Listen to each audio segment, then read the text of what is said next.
Hi, it's Dr. D here, trying to figure out how to do a slideshow. Here it goes. Fine, I don't care. All right, so these are my notes on the Richard Kieckhefer volume. We're just looking at the intro, chapter 1, and also chapter 2. Now, this is one of the foundational texts for this class. These lectures are not meant to replace your reading, but to enhance it. So do read the chapters assigned as well as watching this lecture.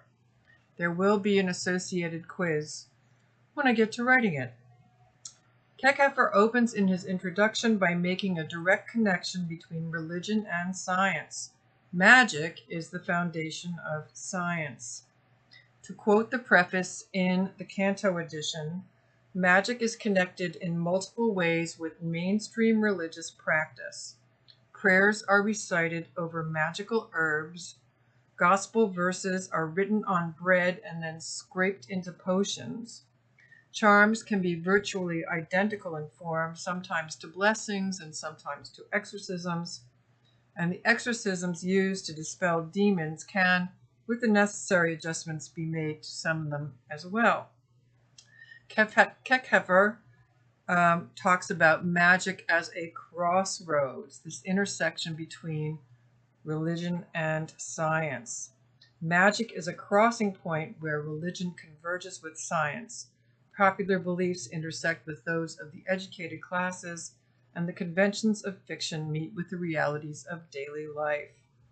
He then presents two case studies in medieval manuscripts. These are grimoires or partial grimoires, magic books, one of which has white magic and the other which contains spells for black magic or necromancy, which literally means raising the dead.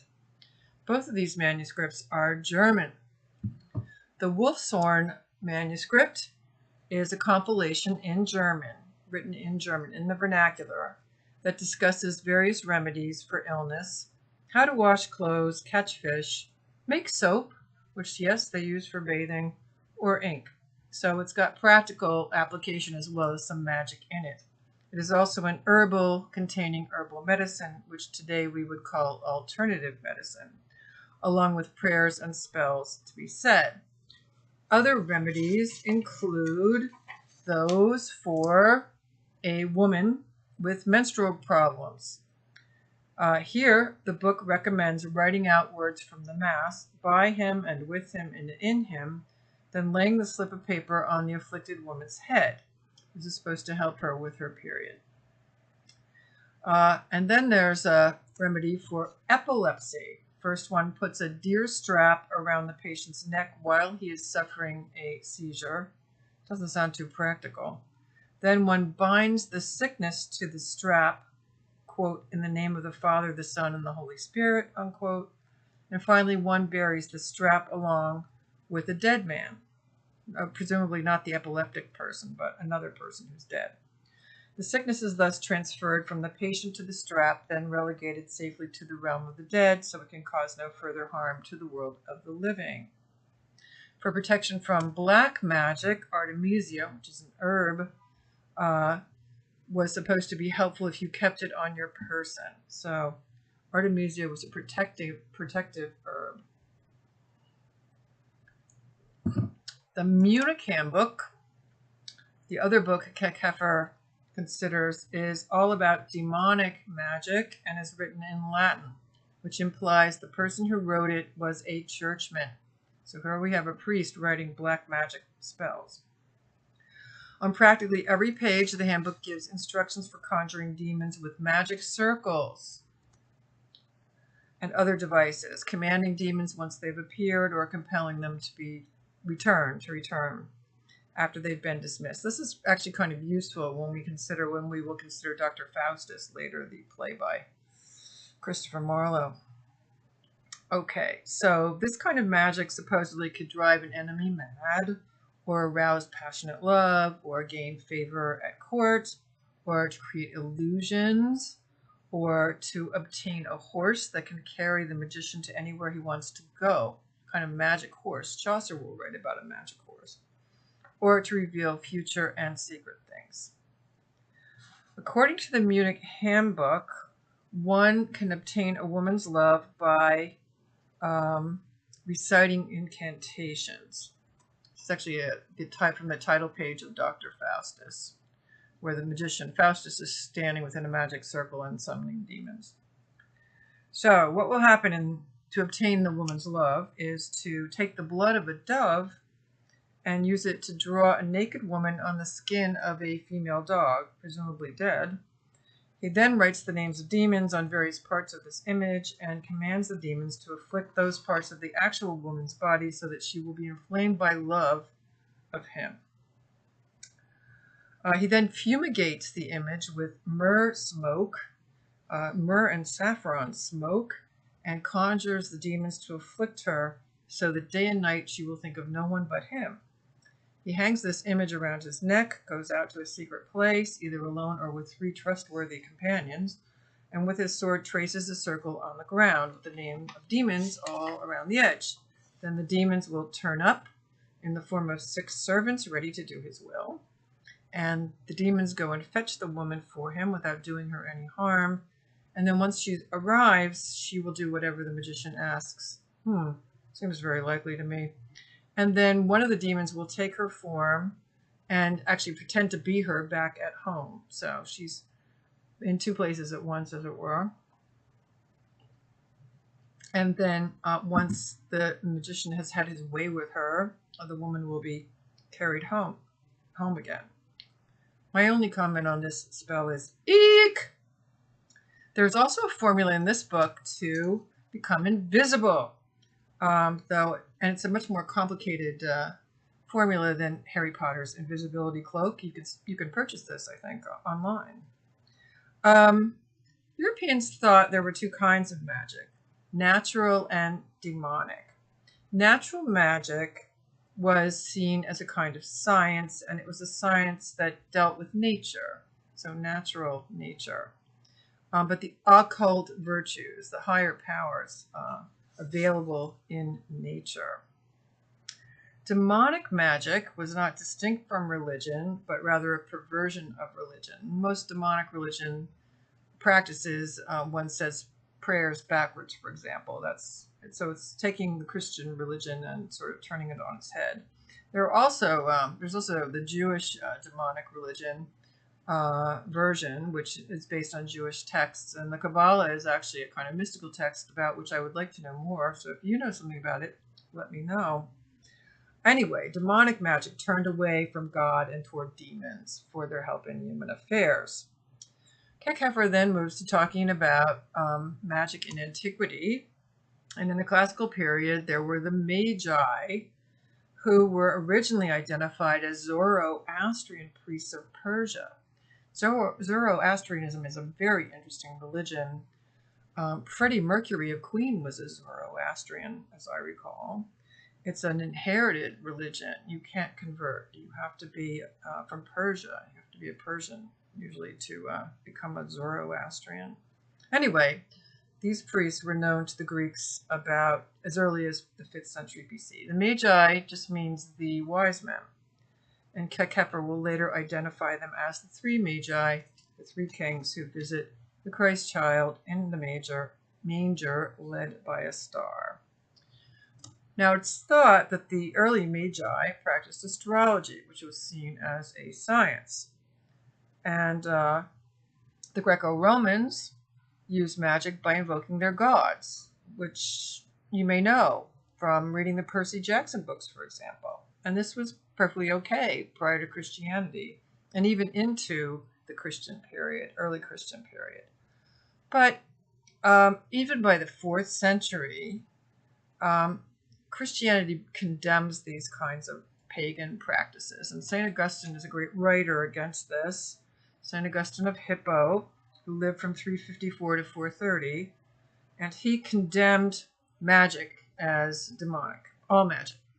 Weirdly, he does write a whole section in his famous work, The City of God, about how warfare can be just.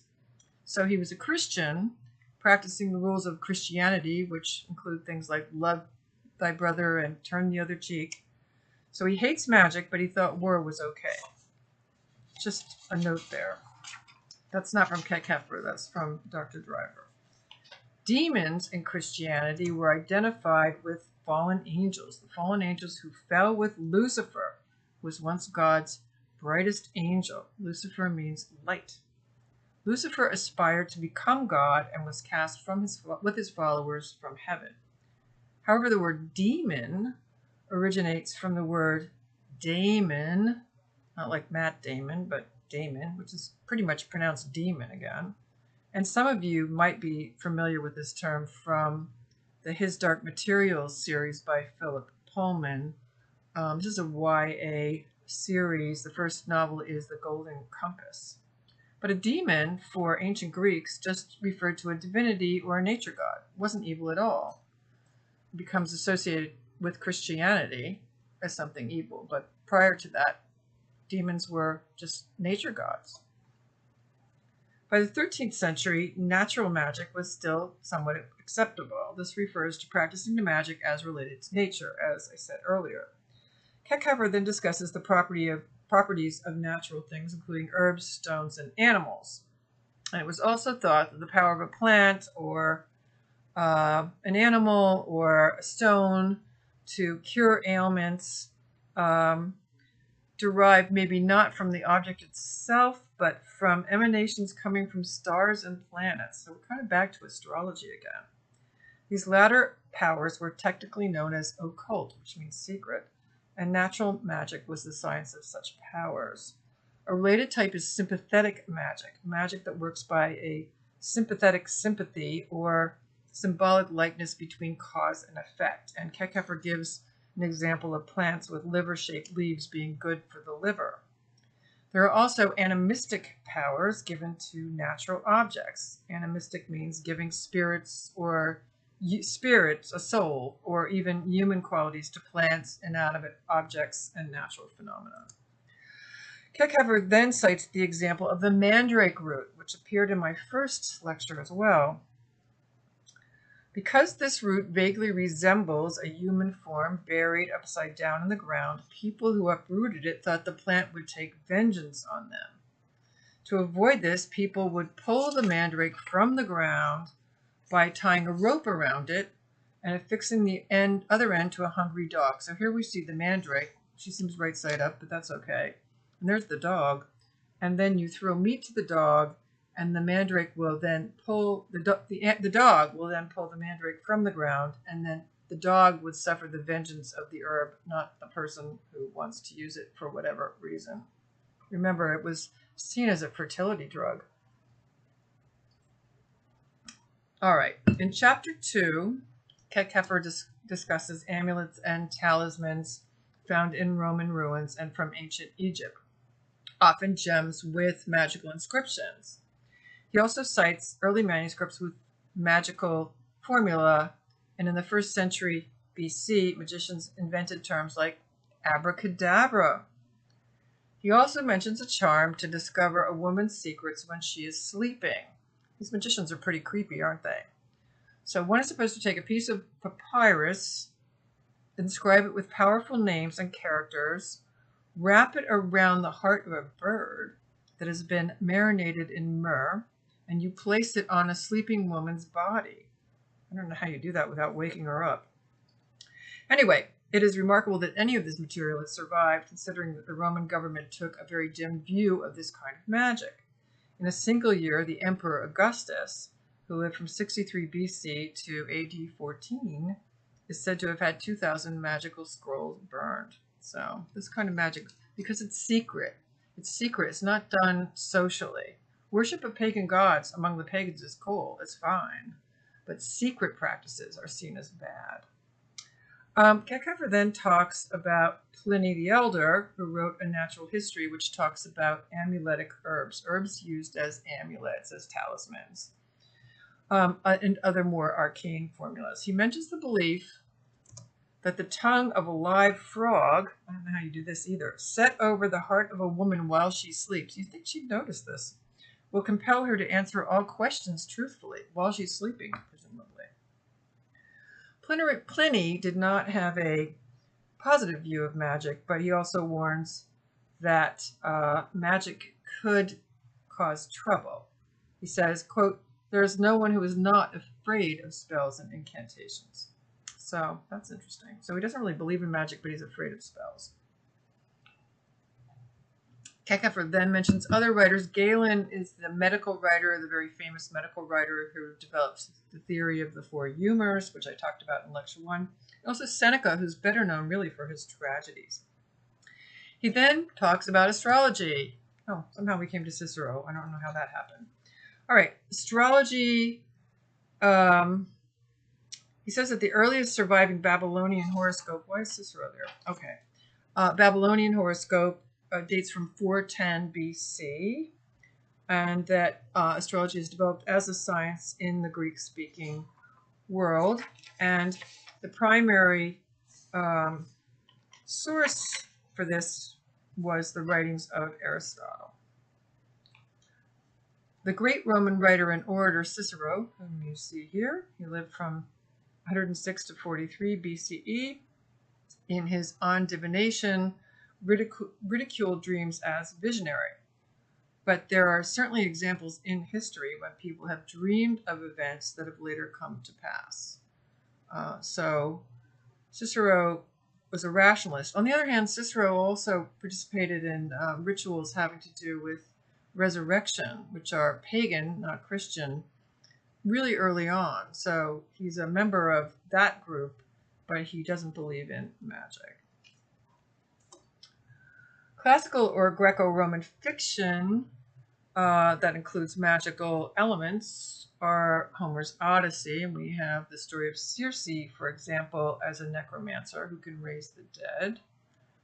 We have Virgil's portrayal of Dido, here shown killing herself as her lover Aeneas flies from her. Dido is also the founder of the African city of Carthage in Virgil's account.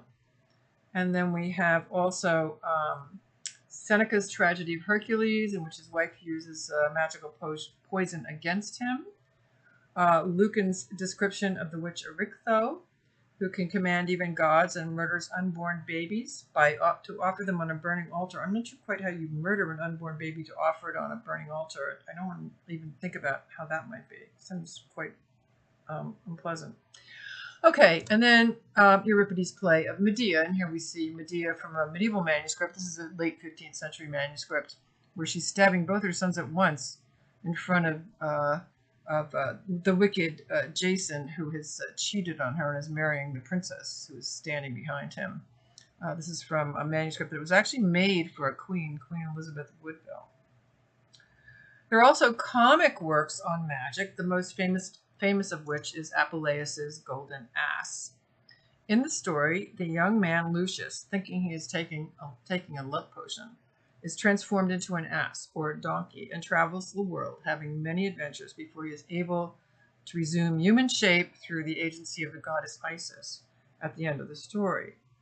Apuleius, the author, himself stood trial for using magic in Egypt, but he was acquitted, and he's 2nd century AD. So he himself was tried for magic, but his comic Golden Ass remains a wonderful classic and includes many memorable stories. There are also references to magic in the Bible. The Old Testament generally condemns it, but King Saul consults the Witch of Endor. This is in Samuel Book 1. Before going into battle against the Philistines. This woman summons the prophet Samuel from the dead, and Samuel proclaims to Saul that because of Saul's misdeeds, he will be defeated in the battle and killed. So this is interesting from the Bible. In the New Testament, there's a story of Simon Magus. This is, we've given you the text there. It's Acts 8, verses 9 to 24. Simon Magus was a practitioner of black magic who can ride. He can fly, actually. He's shown riding on the back of a demon here, but he could fly. And the Apostle Peter is able to defeat him and prove that he's incorrect. So that must be the Apostle Peter down there. This is a German woodcut from the early 16th century, late 15th century. So that must be Peter there explaining how Simon Magus is going to fall from the sky, which he does. The Magi, however, we discussed them earlier, are presented entirely positively. They know by signs and by prophecy and by visions to seek the Christ child and also how to avoid King Herod, who wants to murder them on their way home. Kieckhefer even goes so far as to say that it could be argued that Christ himself and his followers practiced magic. But then he makes this really good distinction. This is in the text, quote, "Magic is the work of demons, while miracles are the work of God," unquote. Kieckhefer then moves to discussion of early Christian practice. This is under Magic, Early Christianity, and the Greco-Roman World. The pagans did not care what gods you venerated so long as you did so openly and did not call on them to perform evil. So as long as it was open, social, everybody knew, it's fine. If you did invoke the gods' help for evil, what you were doing was magical and bad. The Romans weren't really all that distinct, since magic relied on aid and instruction from the gods. For the Christians, magic was reprehensible because it was the work of demons. These were evil spirits, ultimately subject to God, but they pretended to be gods and received veneration. So we return again in Kieckhefer, or Kieckhefer himself returns to St. Augustine. So St. Augustine believes demons are evil, but then believes, contradictorily, one could say, in natural powers. So he recognizes the qualities of the magnet, that's magical, supposedly, the power of goat's blood to shatter adamant, which would be hard steel, I don't know about that one, and the salamander's capacity to survive fire, I think that's also a myth. And he also says that certain powerful substances, like medicinal herbs, can cure sick people if they are bound to their bodies or suspended over them. You could try talking to your doctor about that. While he recognizes the efficacy of what would later be called natural magic, he does so grudgingly. So he doesn't quite understand how any of this works, but he does acknowledge that it does work sometimes. Mostly opposition to magic comes from a sense that it competes with Christianity.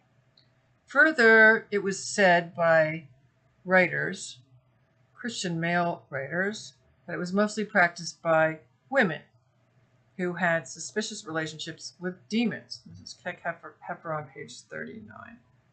So, it's all women's fault.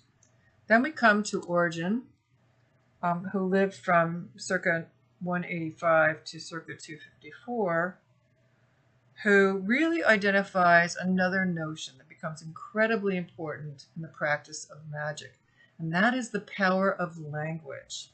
Words have magical power. Okay? Of course, Origen was known in the Middle Ages, at least he was said in the Middle Ages, to have castrated himself in a fit of piety.